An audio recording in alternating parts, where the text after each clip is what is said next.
Seja bem-vindo ao podcast Pedaços de Humanidade. Meu nome é Ângela Natel e aqui eu vou compartilhar um pouco daquilo que eu reflito, penso, escrevo e trago na minha pele, na minha alma, na minha história e na minha vida. Você é convidado a compartilhar, a ouvir e ouvir de novo essas mensagens que eu gravo com muito carinho para vocês. Preciso dizer que estou enojada com a Igreja brasileira, seja de qual denominação ou linha teológica for, por sua inércia, omissão e hipocrisia, por sua exegese porca, nojenta, genocida e violenta, a ponto de usarem textos supostamente voltados para a obediência à autoridade, sem se dar o trabalho de fazer uma exegese decente, sem saber interpretar o texto e fazer uma boa hermenêutica com o nosso contexto atual. É muito medo de ir contra o sistema e pouco medo de ser cúmplice do genocídio. O Holocausto é um marco na história e na teologia também, porque ensina que uma teologia que não é capaz de se reestruturar a fim de dar conta da realidade só serve a si mesma e não serve para mais nada. Recomendo pesquisas sobre o Tribunal de Nuremberg e mais especificamente as leituras de Hans Jonas e Dietrich Bonhoeffer.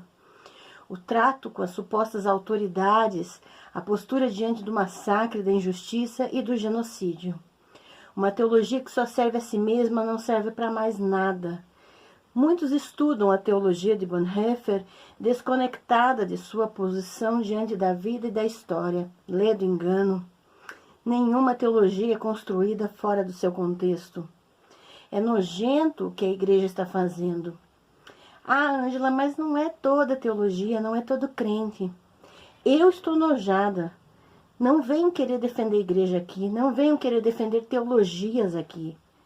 Porque quem se diz estar contra o genocídio que está acontecendo no Brasil, o máximo que é feito é se manifestar em redes sociais. É o máximo. A ação pública não se dá virtualmente. O profetismo virtual vai para o lixo da história. Então nem venham tentar discutir aqui nas minhas redes. Esse lixo de proclamação hipócrita de jejum em favor do governo, que bem Wellington Barbosa publicou em suas redes e eu compartilhei em meu Instagram, é completamente incoerente com quem diz seguir a Jesus. Pessoas que se dizem cristãs, que se envolvem no partidarismo político e que não têm a capacidade de viver e conviver numa favela, usam pautas da favela para se promover e promover seu partidarismo em época de eleição.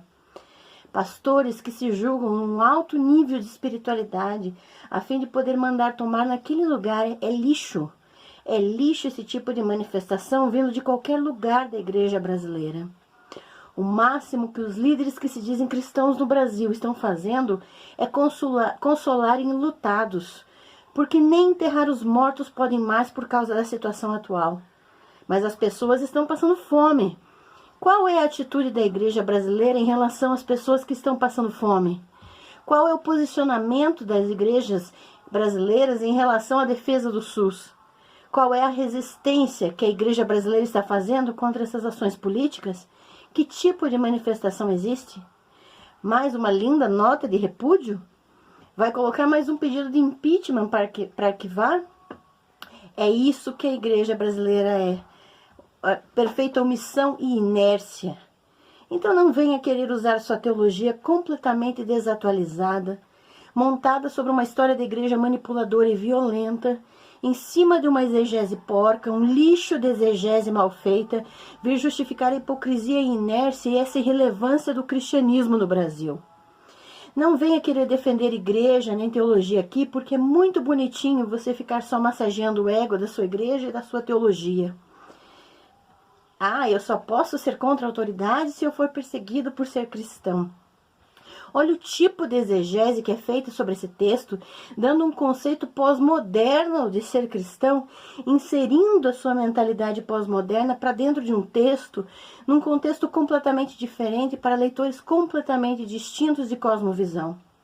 Antes de vir fazer reflexões, achando que sua única função é consolar os familiares dos mortos, ou ficar fazendo assistência social, dando pratinho de comida de mão em mão, sem fazer uma resistência eficaz, sem se expor, sem correr nenhum tipo de risco em nome da vida como Jesus correu, não venha me dizer que você segue esse homem. Seguir a Jesus é coisa bem diferente do que você está fazendo.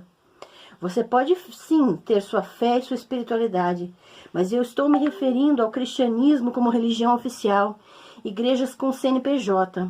O CNPJ não é pessoal, pois envolve dinheiro, política e muita coisa por trás. Estou falando das igrejas que precisam de CNPJ para viver, que não correm riscos, que não se expõem em nome da vida, que não dão suas vidas pelo outro, que fazem tudo para preservar seu nome e sua reputação. Isso precisa ser exposto e ser denunciado porque é uma ação criminosa. Quem fala de jejum precisa ler Isaías 58, porque o verdadeiro jejum não tem nada a ver com o que estão fazendo por aí. Vendidos.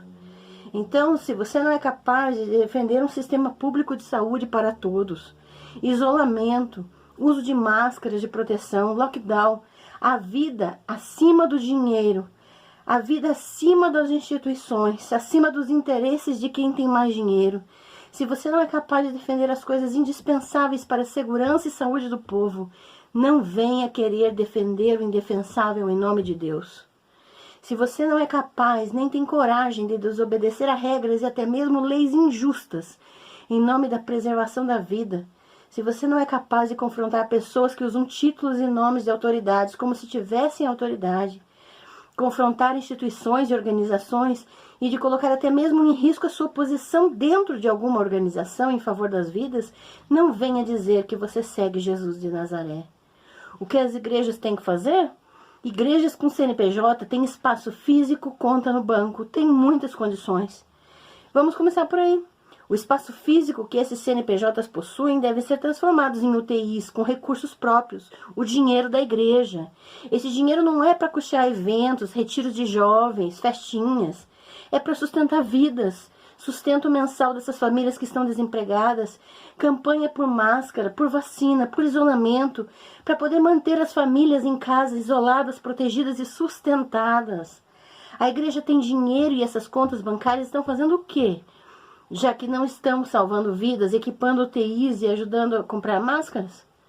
Individualmente, a gente precisa começar a combater as falsas notícias, fake news, começar a verificar dados, verificar notícias, não compartilhar nada sem verificação, divulgar o trabalho dos profissionais de saúde, divulgar os dados oficiais, ajudar as pessoas que estão precisando. Quer fazer alguma coisa virtual? Vai fazer uma vaquinha virtual para juntar dinheiro, trabalhar para que outras pessoas tenham suas necessidades supridas. Tem gente passando necessidade, tem gente passando fome. Vamos começar a policiar nosso próprio WhatsApp e redes sociais, limpar as nossas redes de mentiras, limpar de babação de ovo de presidente. Ele é um servidor público, ele não é autoridade sobre ninguém. A autoridade máxima no Brasil não é uma pessoa. Nós precisamos ser aliados dos profissionais de saúde, daqueles que estão na linha de frente. Precisamos pesar no que vale mais. Essas instituições, as igrejas institucionais, foram criadas na história com seus próprios interesses, suas políticas, suas manipulações dos textos sagrados, com toda a carga que nós temos de como interpretamos esses textos para benefício dos dogmas, das prisões mentais, das correntes que nos impedem por medo de que é Deus que está fazendo isso, quando não é Deus. São muitos interesses por trás. São interesses de organizações, interesses da dogmática, que servem a pessoas, instituições, e nós precisamos vencer esse medo e nos colocar ao lado da vida, ao lado daquele que criou a vida. Porque a adoração não é um lugar geográfico, é muito mais do que isso. Eu me lembro da conversa de Jesus com a mulher samaritana em João 4, quando ele disse que não é aqui nem lá que você tem que adorar. Não se preocupe aonde você vai prestar seu culto, pois prestar culto é transcender, é ir além de você mesmo.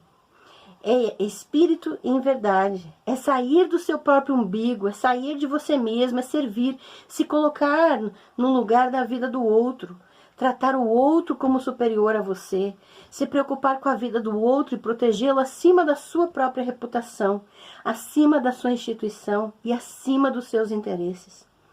Está na hora da gente rever as nossas espiritualidades, pois culto não se presta em prédio, mas se presta na vida do outro. É assim que a gente cultua a Deus, ou a quem quer que você cultue. É através do serviço ao próximo, da preservação da vida do outro. Isso é espiritualidade verdadeira. E para isso, minimizar as pequenas violências do dia a dia também faz parte dessa luta e dessa preservação da vida. Não é silenciando os violentados no dia a dia que você vai lutar para que o grande genocídio acabe. É preservando toda a vida e não usando de seletividade para a dor do outro. Obrigada. Esta reflexão foi escrita e gravada em vídeo, publicada nas minhas redes sociais no dia 17 de março de 2021. Lembrando que estamos em época de pandemia desde o início do ano de 2020, e apesar de já estarmos vendo números diminuírem nas UTIs, né, no número de mortes e internações, ainda temos muito o que fazer. São em torno de 600 mil mortos no Brasil, e grande parte poderia ter sido evitada. Estamos assistindo a um genocídio causado por toda uma estrutura de poder, lembrando que não se trata apenas de uma pessoa, mas de toda uma estrutura que está levando à morte de inúmeras pessoas. Fica aqui, meus sentimentos a todos os que perderam seus entes queridos, nessa época, nesses 2 anos que estamos enfrentando essa pandemia. Eu perdi, 2 pessoas que tenho muito carinho por elas, e quero deixar aqui a minha homenagem a essas pessoas, além de contar que tive 10 dias internada, numa UTI, também com Covid, e por irresponsabilidade das pessoas com quem eu moro. É muito importante que a gente pense que a imunização não se trata apenas de nós, é uma responsabilidade coletiva, é uma forma de vivemos em comunidade, de pensarmos em comunidade, de pensarmos no outro. Muitos dos que se dizem altruístas, né, e que amam o próximo como a si mesmos, não estão simplesmente lutando pela imunização, pela vacina, por todos os meios possíveis para que o contágio do Covid-19 não cause a morte de mais pessoas. Então, antes de espalhar mentiras, antes de espalhar falsas informações por aí, pesquise, busque informações, entenda que a vacina é um pacto coletivo, para diminuir o número de mortes, e é importante que nós enfrentemos isso juntos.